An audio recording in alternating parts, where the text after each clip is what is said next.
بسم اللہ الرحمن الرحیم۔ السلام علیکم ناظرین، آپ سن رہے ہیں اپنا پسندیدہ یوٹیوب چینل شام کی چائے۔ شام کی چائے میں الماس ایم اے صاحب کی کتاب حضرت خالد بن ولید جاری ہے۔ آئیے آج اس کی چوتھی قسط سنتے ہیں۔ مدینہ کے 3 اطراف میں دشوار گزار پہاڑیاں، کھجور کے گھنے باغات اور آبادی کے مکانات تھے جو فصیل شہر کا کام دیتے تھے۔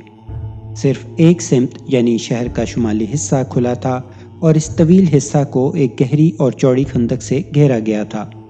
اس طرف سے شہر میں داخلہ اپنی موت کو دعوت دینا تھا، مگر عرب کے مشہور پہلوان اعظم عمرو بن عبدو نے خندق پار کر کے دعوت مبازرت دی تھی اور جناب علی المرتضیٰ نے مقابلے پر نکل کر اسے ایک ہی وار میں جہنم رسید کر دیا تھا۔ قریش مکہ کے لشکر میں دوسرا بڑا بہادر اور شہسوار خالد بن ولید تھا، مگر وہ بے پناہ بہادر ہونے کے ساتھ ساتھ نہایت ذہین اور فنون جنگ سے پوری طرح واقف تھا۔ جس وقت عمرو بن عبدو نے لشکر قریش میں اعلان کیا کہ میں اپنے ساتھیوں کے ساتھ خندق عبور کروں گا، تو خالد بن ولید نے اس کی سخت مخالفت کی تھی۔ خالد نے کہا، ابن عبدو، خندق پار کرنا کوئی بڑی بات نہیں، اسے تو ہر وقت پار کیا جا سکتا ہے، مگر محض خندق پار کرنے سے کام نہیں چل سکتا، بلکہ خندق پار مسلمانوں کے تیر اندازوں سے بچنا اور لشکر سے مقابلہ بھی کرنا ہے۔ عمرو بن عبدو کو اپنی طاقت پر بڑا غرور تھا۔ اس نے جواب دیا، تو تم یہ چاہتے ہو کہ ہم چوڑیاں پہن کے بیٹھے رہیں اور بغیر جنگ کیے واپس چلے جائیں؟ خالد نے کہا، یہ میں نے کب کہا؟ عمرو بن عبدو بولا، تو پھر؟ خالد نے کہا، میں یہ کہہ رہا ہوں کہ صرف چند آدمیوں کے ساتھ خندق پار کرنا کوئی عقل مندی نہیں، اس سے فائدے کی بجائے نقصان بھی پہنچ سکتا ہے۔ عمرو بن عبدو کے کچھ کہنے سے پہلے ہی اس کا ایک ساتھی زرار بول پڑا، خالد، ہم صرف چند آدمی تھوڑی خندق پار کریں گے، ہمارے ساتھ تو 1000 سے زیادہ آدمی ہیں۔ خالد نے ان سب کو حیرانی سے دیکھا۔ تم صرف 12 سوار ہو اور ہزاروں کی بات کر رہے ہو، خالد نے کہا۔ تمہارے یہ سوار خندق پار کر بھی لیں تو کیا کر لیں گے؟ اب عمرو بن عبدو کے دوسرے ساتھی نوفل نے ہنستے ہوئے زرار سے کہا، خالد تمہاری بات نہیں سمجھ سکے زرار، کہو تو میں انہیں سمجھا دوں؟ ہاں ضرور۔ زرار بھی اس کی ہنسی میں شامل ہو گیا۔ خالد کو بتاؤ کہ ہم 12 سوار نہیں بلکہ 1012 سوار ہیں، کچھ سمجھے خالد؟ نوفل کا انداز طنزیہ تھا۔ ہم واقعی 1012 سوار ہیں، زرار نے ٹھیک کہا ہے۔ خالد بن ولید خاموش رہا۔ آخر نوفل نے خود ہی وضاحت کر دی، میں تمہیں سمجھاتا ہوں خالد، دیکھنے میں ہم واقعی 12 سوار ہیں، مگر عمرو بن عبدو کی طاقت کو تم جانتے ہو۔ پورا عرب تسلیم کرتا ہے کہ عمرو بن عبدو 1000 سواروں پر بھاری ہے اور 1000 سوار مل کر بھی اس کا کچھ نہیں بگاڑ سکتے۔ نوفل نے جو بات کہی وہ روایت کے اعتبار سے درست تھی۔ مشہور یہی تھا کہ عمرو بن عبدو 1000 سواروں پر بھی بھاری ہے۔ خالد بن ولید نے ان لوگوں سے بحث مناسب نہ سمجھی اور صرف یہ کہہ کر خاموشی اختیار کر لی کہ ابن عبدو کی طاقت اور زور کا میں قائل ہوں، مگر یہ خیال رکھنا کہ مسلمانوں کے پاس بھی ایک ابن عبدو موجود ہے اور وہ محمد صلی اللہ علیہ وآلہ وسلم کا داماد علی ابن ابی طالب ہے۔ پھر ابن عبدو کا حضرت علی المرتضیٰ کے ہاتھوں جو حشر ہوا وہ آپ سن چکے ہیں۔ خندق پار کر کے مدینہ میں داخل ہونا ممکن نہ تھا، مگر باقی 3 اطراف سے مشرکین مکہ اور مسلمانان مدینہ کے اکا دکا آدمی ایک دوسرے کے خیموں تک پہنچ رہے تھے۔ اطراف کی پہاڑیاں، کھجور کے باغات اور آبادی کے مکانات اگرچہ فصیل کا کام دیتے تھے، مگر یہ ناقابل عبور نہیں تھے۔ پھر یہ کہ دونوں اطراف کے لشکروں میں سینکڑوں آدمی ایسے تھے جن کے دوست و احباب اور بعض کے قریبی رشتہ دار بھی مخالف لشکر میں موجود تھے، چنانچہ ان کا ایک دوسرے کے پاس آنا جانا تھا۔ بنو نذیر کا سردار حیہ بن اخطب مدینہ کے بنو قریظہ کے سردار سے ملنے آ چکا تھا۔ بنو قریظہ یہودی تھے اور ان کا مسلمانوں سے دوستی کا معاہدہ تھا، بلکہ یہ بھی طے تھا کہ مدینہ پر حملہ کے وقت بنو قریظہ مسلمانوں کی مدد کریں گے، لیکن انہوں نے کیا یہ کہ مسلمانوں کا ساتھ دینے کی بجائے اپنے قلعہ میں بند ہو کر اور غیر جانبدار بن کر بیٹھ گئے۔ چنانچہ بنو نزیر کے سردار نے مدینہ پہنچ کے یہودی قبیلہ بنو قریظ کو اس بات پر آمادہ کر لیا کہ وہ مسلمانوں پر پشت سے حملہ کر دیں، مگر اسے کیا معلوم تھا کہ بنی قریظہ کو اپنی پڑی ہوئی تھی۔ جب سے ان کا ایک آدمی قتل ہوا تھا وہ سخت پریشان تھے اور خطرہ پیدا ہو گیا تھا کہ مسلمان خود ان کے قلعوں پر جلد ہی حملہ کرنے والے ہیں۔ اب مدینہ کے اندر بنو قریظہ خوفزدہ تھے اور مدینہ کے باہر ابو سفیان غزائی صورتحال اور موسم کی شدت سے پریشان تھا۔ اس دوران بنو غطفان کا سردار نعیم بن مسعود اشجی نحفی ابو سفیان کے خیمے میں آیا۔ نعیم بن مسعود سردار ہونے کے علاوہ مکہ کا ایک بڑا رئیس اور سر آوردہ شخص تھا، چنانچہ ابو سفیان نے اٹھ کر اسے اپنے گلے لگایا۔ کچھ ادھر ادھر کی باتیں ہوئیں جن میں موسم کی شدت خاص طور پر زیر بحث رہی۔ پھر نعیم بن مسعود نے اپنی آمد کا مقصد بیان کیا۔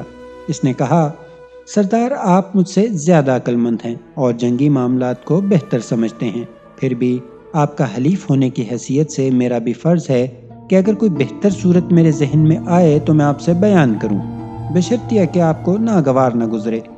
نہیں سردار نعیم، یہ تم کیا کہہ رہے ہو؟ ابو سفیان جلدی سے بولا، جنگ میں اور جنگ کے باہر بھی ہم ایک دوسرے کے حلیف ہیں، اور پھر ایک ایسے وقت میں جبکہ ہم کچھ مشکلات سے بھی دوچار ہیں، ہم تمہارے مشورے کی قدر ضرور کریں گے۔ تمہیں پوری آزادی ہے، کہو کیا کہنا چاہتے ہو؟ سردار، نعیم بن مسعود نے سنبھل کر کہا، خندق پار کرنے کی ہماری تمام کوششیں رائے گاں ہو چکی ہیں اور ہم نے اس کوشش میں ناکامی کے علاوہ بہت بھاری نقصان بھی اٹھایا ہے۔ ابو سفیان سر ہلا کر رہ گیا۔ نعیم بن مسعود نے مزید کہا، اس صورتحال میں میرا خیال ہے کہ ہمیں بنو قریظہ سے ایک بار پھر رابطہ قائم کرنا چاہیے، کیونکہ جب تک مسلمانوں پر اندر اور باہر دونوں طرف سے دباؤ نہیں پڑے گا وہ شکست سے دوچار نہیں ہوں گے۔ یہ بات تو طے ہے۔ تمہارا خیال درست ہے نعیم، ابو سفیان نے اس کی بات کو تسلیم کرتے ہوئے کہا، ہم نے جبی بن اخطب کو بنو قریظہ کے پاس بھیجا تھا اور بنو قریظہ نے یقین دلایا تھا کہ وہ ضرور ہماری مدد کریں گے۔ اب وہ اپنے وعدے سے مکر گئے ہیں تو ہم کیا کر سکتے ہیں؟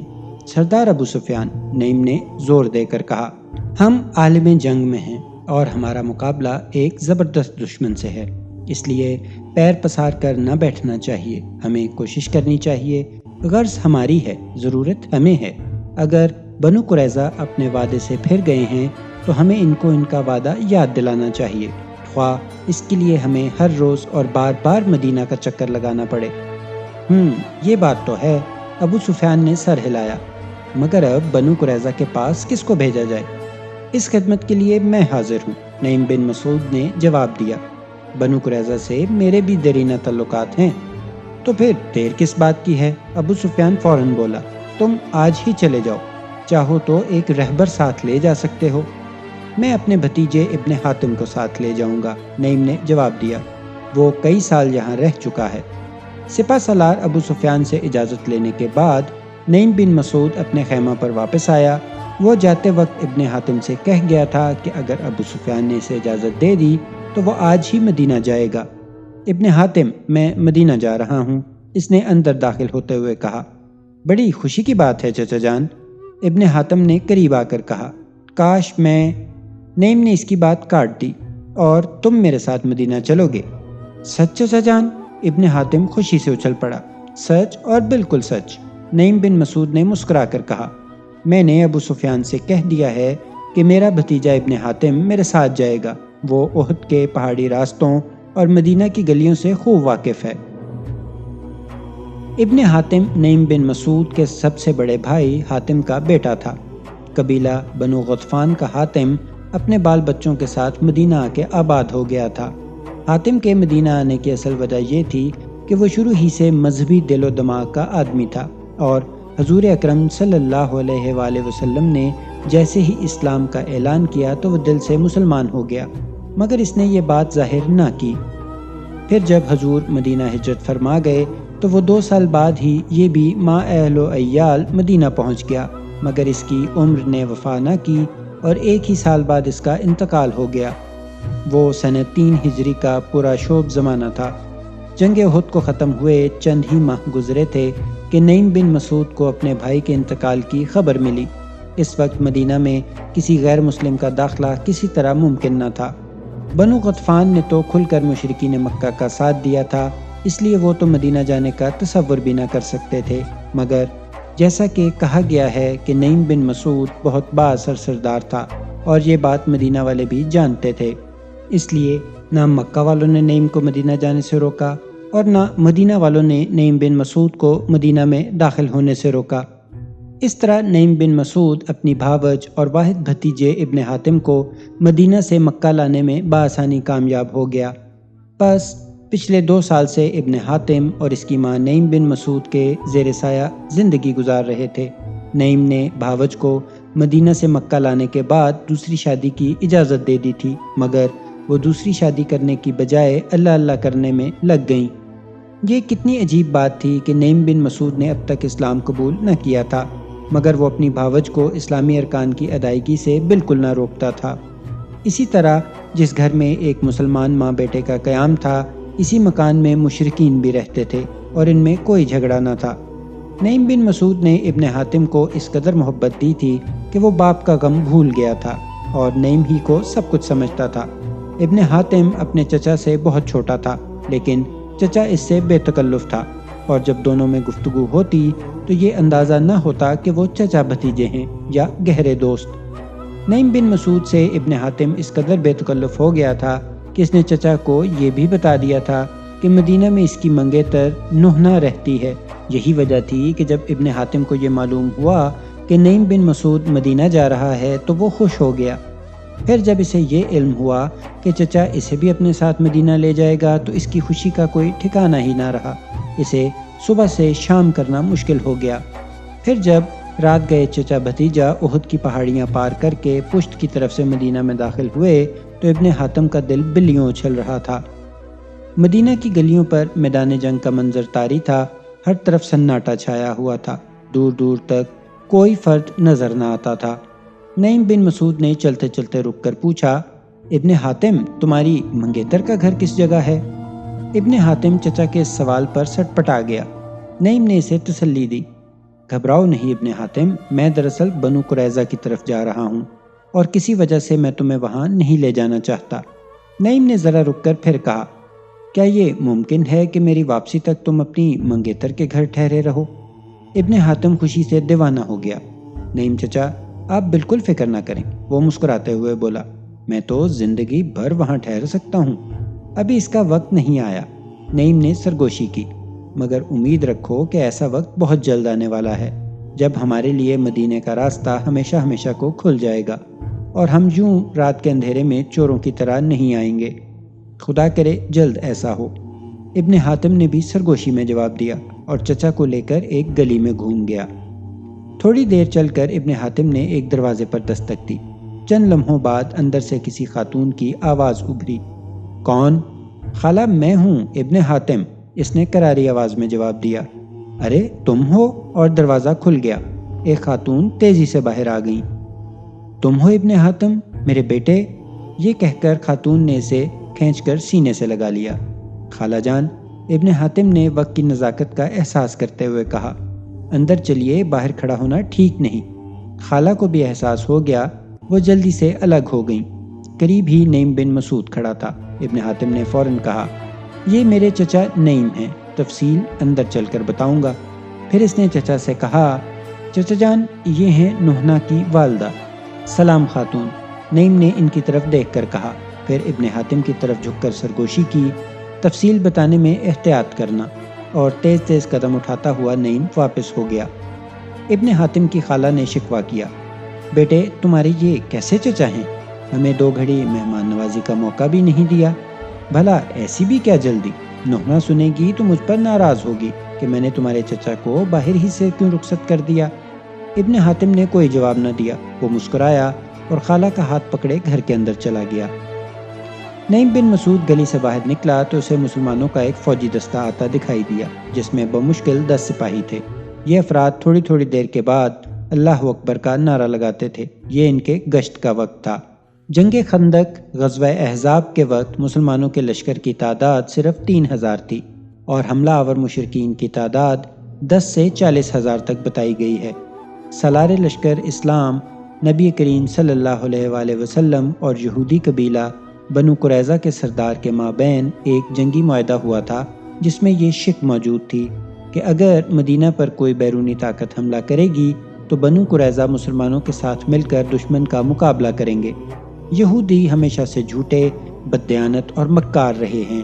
جب مدینہ پر ابو سفیان نے حملہ کیا اور بنو قریظہ کو معلوم ہوا کہ حملہ آوروں کی تعداد 30,000 سے بھی اوپر ہے تو وہ فوراً مسلمانوں سے کیے ہوئے معاہدے سے منکر ہو گئے اور بجائے ان کے ساتھ مل کے حملہ آوروں کا مقابلہ کرنے کے الٹا قلعہ بند ہو کر بیٹھ گئے۔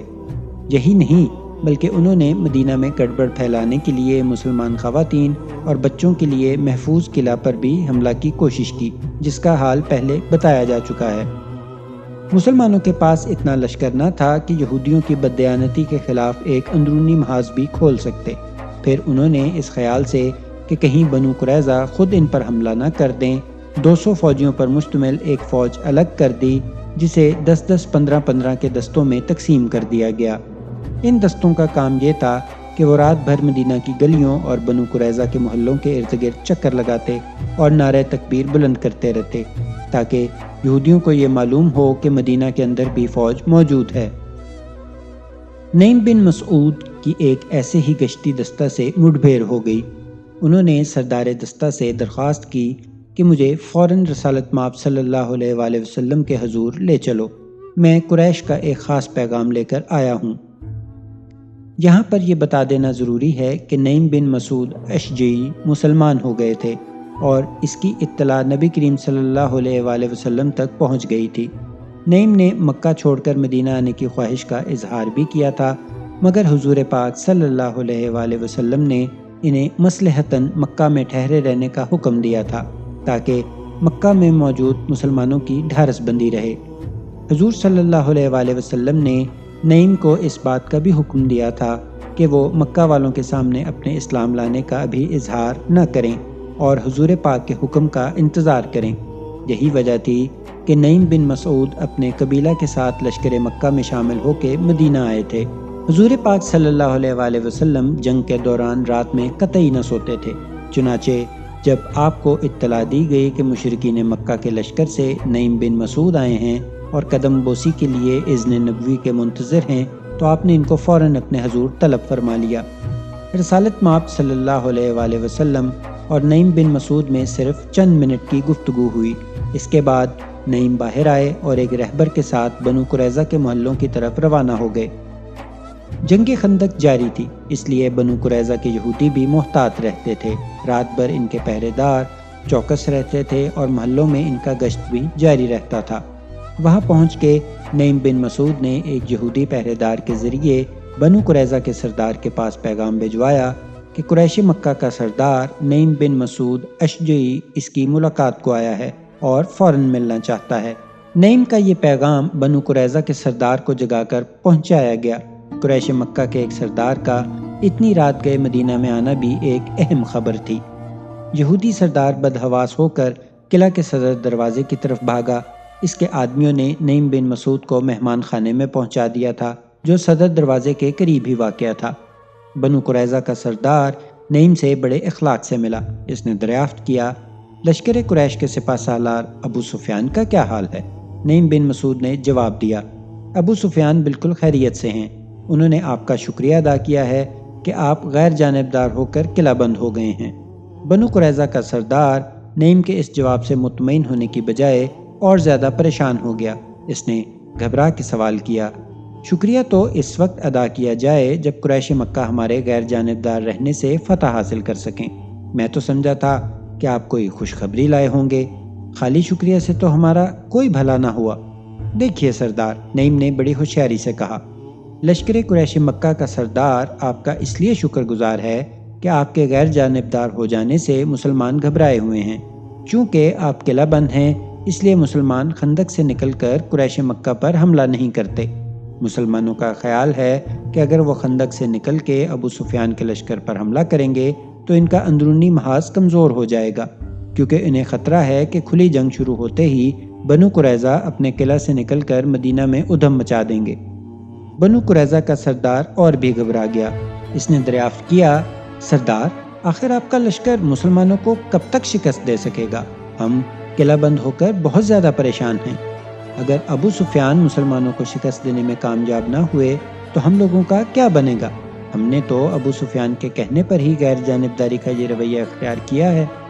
محترم سردار، نعیم نے ایک اور پینترا بدلا، جنگ کا حال تو میدان جنگ والے ہی جانتے ہیں، آپ میری بات سمجھ رہے ہیں نا؟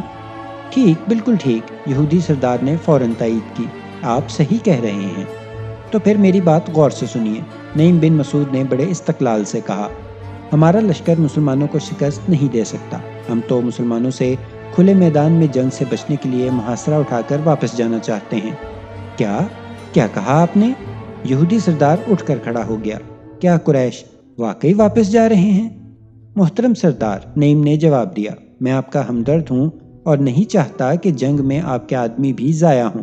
اصل بات یہ ہے کہ ابو سفیان اب آپ کی فوجی مدد سے مسلمانوں سے آخری مارکہ کرنا چاہتے ہیں۔ فوجی مدد؟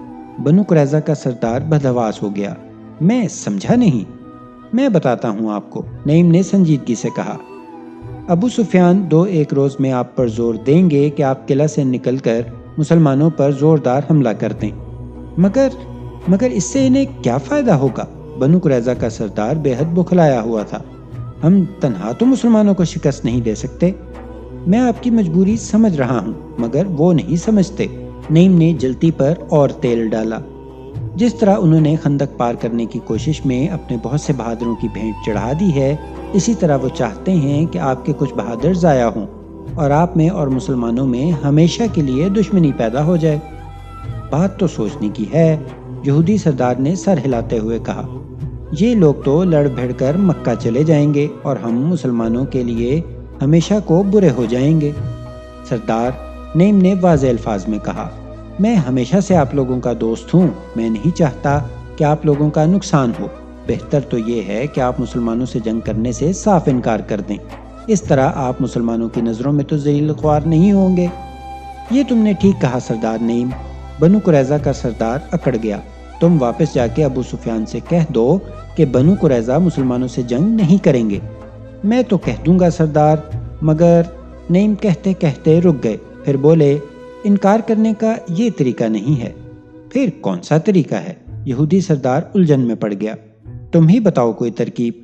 نعیم نے محسوس کیا کہ لوہا اب گرم ہو گیا ہے اور چوٹ لگانے کا یہی موقع ہے، بس انہوں نے بڑے اطمینان سے کہا، سردار، میں بتا چکا ہوں کہ ابو سفیان واپس جانے والے ہیں، اس لیے اگر وہ آپ پر جنگ کے لیے زور دیں تو آپ انہیں پیغام بھیجیں کہ وہ کم از کم 100 قریش سپاہی ایک ایک کر کے مدینہ بھیجیں۔ جب ان کی تعداد 100 ہو جائے گی تو ہم انہیں اپنے ساتھ رکھیں گے اور مسلمانوں سے جنگ کریں گے۔ تمہارا مطلب ہے کہ میں 100 قریش سپاہی منگا کر انہیں یرغمال بنا لوں؟ یہودی سردار نے سوچتے ہوئے کہا، اس کا تو موقع ہی نہیں آئے گا، نعیم نے اسے سمجھایا۔ آپ کے اس مطالبے سے ابو سفیان کی نیت معلوم ہو جائے گی، اگر وہ واقعی جنگ کرنا چاہتے ہیں تو 100 آدمی ضرور بھیج دیں گے، ورنہ میدان چھوڑ جائیں گے۔ سردار نعیم، تم تو بہت عقل مند ہو، کیا ترکیب بتائی ہے تم نے؟ سردار خوش ہو کر بولا، میں بالکل یہی کروں گا، آنے دو ذرا ان کا پیغام۔ نعیم بن مسعود نے اتنی لمبی چوڑی تمہید باندھی ہی اس لیے تھی، اور ان باتوں سے ان کا مقصد ہی یہ تھا کہ مشرکین مکہ اور بنو قریظہ میں اتنا زیادہ اختلاف پیدا کر دو کہ بنو قریظہ مدینہ میں مسلمانوں کے خلاف کوئی قدم نہ اٹھا سکیں۔ ان کا آہدہ منصوبہ تو کامیاب ہو گیا تھا، یعنی انہوں نے بنو قریظہ کو اپنی مرضی کے مطابق ڈھال لیا تھا، اب انہیں ابو سفیان کو اپنے دام میں لانا تھا۔ بس نعیم اٹھ کھڑے ہوئے اور پھر آنے کا وعدہ کر کے وہاں سے چل پڑے۔ تو یہ تھی ناظرین آج کی قسط، امید ہے آپ کو پسند آئی ہوگی۔ انشاءاللہ ملتے ہیں اگلی قسط کے ساتھ۔ چینل کو لائک کیجئے، سبسکرائب کیجئے اور شیئر بھی کیجئے۔ اپنا بہت سا خیال رکھیے اور اپنے چینل کا بھی۔ اللہ حافظ۔